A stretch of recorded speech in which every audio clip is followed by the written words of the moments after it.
তিন দিনের সফরে আজই পশ্চিমবঙ্গে পৌঁছেছেন বিজেপির সর্বভারতীয় সভাপতি অমিত শাহ। ইতিমধ্যেই তিনি বাগডোগরা বিমানবন্দরে নেমে পড়েছেন এবং বাগডোগরা বিমানবন্দরে নেমেই নকশালবাড়ি, সেই ছবি আপনারা দেখতে পাচ্ছেন 24 ঘন্টার পর্দায়। নকশালবাড়ি থেকে বিজেপির বুথ চলো কর্মসূচির সূচনা করবেন অমিত শাহ। বাড়ি বাড়ি গিয়ে প্রচারের পাশাপাশি দলীয় কর্মীর বাড়ির দুপুরের খাবার খেয়ে শিলিগুড়িতে সভা রয়েছে তার, এবং পরে রাতের ট্রেনে কলকাতায় আসবেন বিজেপির সর্বভারতীয় সভাপতি অমিত শাহ। সেই ছবি আপনারা দেখতে পাচ্ছেন। কিছুক্ষণ আগেই বাগডোগরা বিমানবন্দরে নামেন বিজেপি সর্বভারতীয় সভাপতি অমিত শাহ। সেই ছবি আপনারা দেখতে পাচ্ছেন। সঙ্গে রাহুল সিনহা তিনি রয়েছেন এবং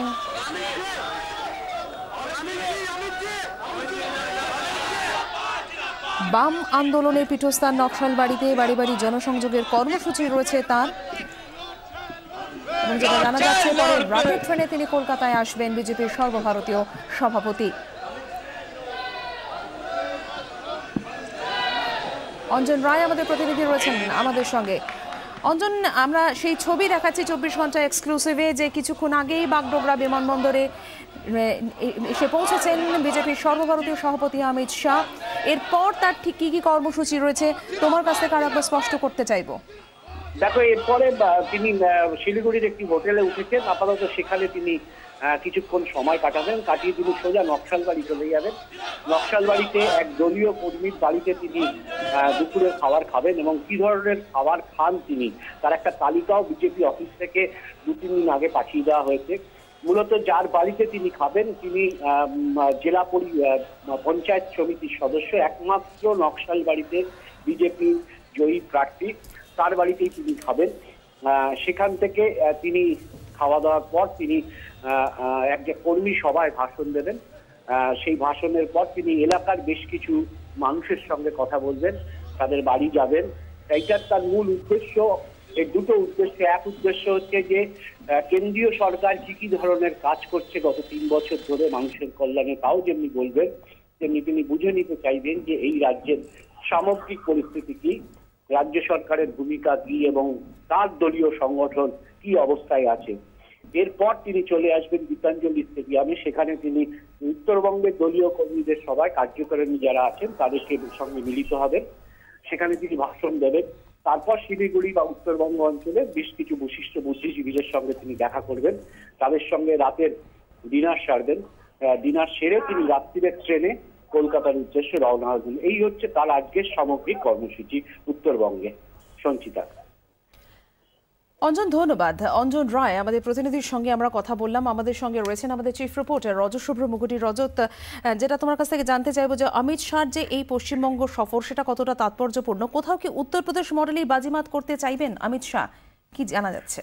দেখো, বিজেপির এই মুহূর্তে যেটা মেন এজেন্ডা ছিল 2014-তে তাদের যে কর্মসূচি নেওয়া হয়েছিল যে কংগ্রেস মুক্ত ভারত, এই সাম্প্রতিক যে নির্বাচনগুলো আমরা দেখলাম তাতে কিন্তু এই মুহূর্তে দাঁড়িয়ে কর্ণাটক ছাড়া বাকি কোনো জায়গায় কংগ্রেস রাজত্ব নেই। বিজেপির এই মুহূর্তে 13টি রাজ্যে বিজেপি ক্ষমতায় রয়েছে এবং কংগ্রেস মুক্ত ভারত গড়ার স্বপ্ন অমিত শাহর নেতৃত্বে বিজেপি কিন্তু অলমোস্ট করেই ফেলেছে। এখন তাদের সামনে ইমিডিয়েট যে এজেন্ডা সেটা হচ্ছে যে আঞ্চলিক দলগুলো যেই রাজ্যে ক্ষমতায় রয়েছে, যেমন তোমার তামিলনাড়ু, যেমন বিহার এবং এর পাশাপাশি পশ্চিমবঙ্গ এবং কেরালা ও ত্রিপুরা, 2019 সালে সম্পূর্ণরূপে নিজের ক্ষমতায় তোমার কেন্দ্র দখল করার জন্য এই মুহূর্তে তাদের কাছে অন্যতম গুরুত্বপূর্ণ রাজ্য হচ্ছে পশ্চিমবঙ্গ। এবার পশ্চিমবঙ্গের যদি আমরা জনবিন্যাস দেখি তাহলে কিন্তু উত্তরপ্রদেশের সঙ্গে একটা মিল পাওয়া যায়। উত্তরপ্রদেশের মতো পশ্চিমবঙ্গেও সংখ্যালঘু জনসংখ্যা 25% ঊর্ধ্বে।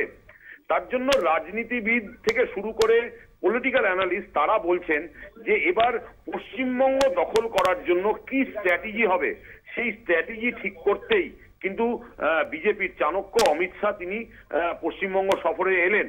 কি হতে পারে এই স্ট্র্যাটেজি, তাতে যেটা আমরা বুঝতে পারছি যে এই যে জনবিন্যাস, উত্তরপ্রদেশের সাফল্য, তাতে মনে করা হচ্ছে যে এই পশ্চিমবঙ্গ জয়েও কিন্তু উত্তরপ্রদেশের ছকই বিজেপি হাতিয়ার করবে। কড়া হিন্দুত্বের ছক এবং কড়া হিন্দুত্বের ট্রাম্প কার্ড দিয়েই পশ্চিমবঙ্গের যে রাজনীতির যে চেনা ট্র্যাডিশন, সেই ট্র্যাডিশনটাকে ভাঙতে চাইছে বিজেপি। এই রাম জন্মভূমি, এই রাম নবমীর মিছিল, রাম নবমীর মিছিলে যেভাবে অস্ত্র নিয়ে বিভিন্ন জেলায় বিভিন্ন শহরে আমরা দেখলাম গৈরিক শিবিরকে, তাতে কিন্তু আরেকটা ধারণা স্পষ্ট হয়ে যাচ্ছে যে এই কড়া হিন্দুত্বের লাইনটাই বিজেপি পশ্চিমবঙ্গে অ্যাডপ্ট করতে যাচ্ছে। এবং গতকাল বীরভূমে কৈলাস বিজয়বর্গীর যে বক্তব্য বা বিজেপির সভাপতির যে বক্তব্য, সেই বক্তব্য কিন্তু ওই ইঙ্গিতটাই দিচ্ছে যে পশ্চিমবঙ্গে যে প্রায় 28% সংখ্যালঘু ভোটার রয়েছে, যেটা অনেকটাই উত্তরপ্রদেশের তোমার জনবিন্যাসের সঙ্গে যথেষ্ট মিল রয়েছে, তার ফলে এখানে মেরুকরণের রাজনীতি বিজেপির ট্রাম্প কার্ড হতে যাচ্ছে। কি হবে সেই স্ট্র্যাটেজি, সেটা ঠিক করতেই সেই পথেই তার রাজ্য নেতৃত্বকে চালনা করার জন্য 3 দিনের সফর অমিত শাহ। ধন্যবাদ। চিফ রিপোর্টার রজত শুভ্র মুখোরির সঙ্গে আমরা তখন কথা বললাম।